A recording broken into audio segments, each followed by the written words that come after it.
njengaMariya lo wanyenya waya kuJesu ngeluwayini leseliphelile liphelele bantfu, bona bebangaboni, kepha Mariya wenela kubona, wangamemeteli wayawuthandaza.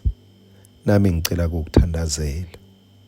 Nkulunkulu longcwele, wena lobona liwayini leliphelile, nalela phela, kumbe nale belitawuphela masinyane.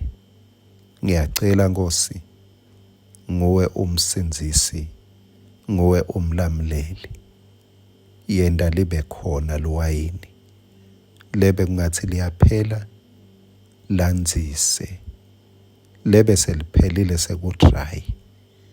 Ngiyacela Nkosi ukuthi uphindze ulende libe khona ligcwale, kubuye inthokoto, kubuye lithemba, ngegama likaJesu, amen.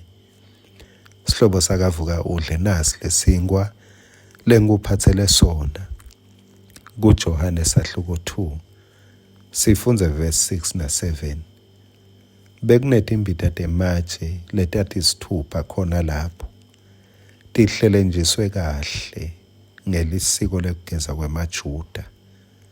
Leyo naleyo mbita beyingagcwatshiswa ngemalitha labengacishe abe 100.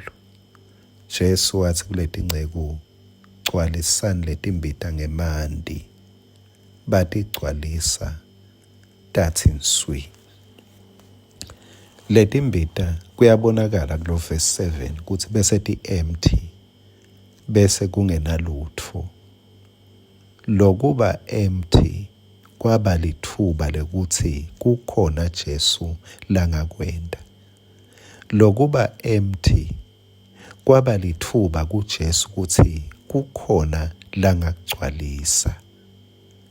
Tikhala lokhala ngato empilweni, tinto loshoda ngato empilweni, tilithuba lekuthi utawubona inkatimolo yaNkulunkulu.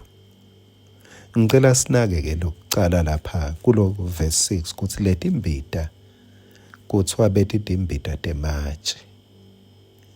Ngesikhathi kufakwa emanti agucuka aba luwayini, bakha liwayini lelimnanzi, kepha beliphethwe timbita tematshe.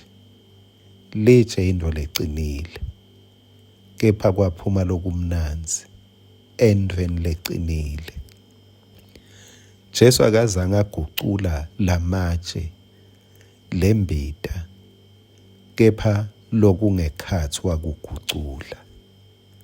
Unjalo lo Jesu lomkhondako yesihlobo sami, uyakwati kugucula lingekhathi, noma ngaphandle kulukhuni ga, noma simo silukhuni, noma simo sibukeka ngathi ngeke size sishintshe lula, kepha ngicela kusho lo Jesu wakho uyaspecialize ngetinto letilakhathi kulesimo, ngetinto letilakhathi kule nhliziyo. Uyakwati Jesu ukugucula tinto bese kuphuma lokumnanzi, ngisho lelingaphandle lingakagucuki, kepha bese kuphuma luwayini lelimnanzi ekugcineni.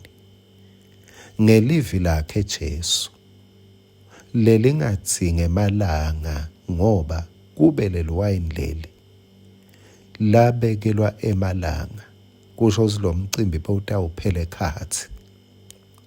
Kepha Jesu uyakwati ukugucula tinto bese kuyakhonekitha nala bekungathi kutawuba nebreak khona, ngoba kube kwathiwa liwayini liphelile akuyophiswa lelisha, bekutawuba nebreak kulo mcimbi. Jesu akafuni kube khona sikhathi lesilahlekako. Uyakwati kuhlanganisa, ungumahlanganisa, uyakwati ukuhlanganisela tikhathi letiphelako, akuhlanganisele netikhathi letinsha, tikhathi tenjabulo. Akabongwe uNkulunkulu lo wathi letimbita leti-empty atigcwaliswe, nakuwe la bese kukhona tikhala, uNkulunkulu akagcwalise. Amen.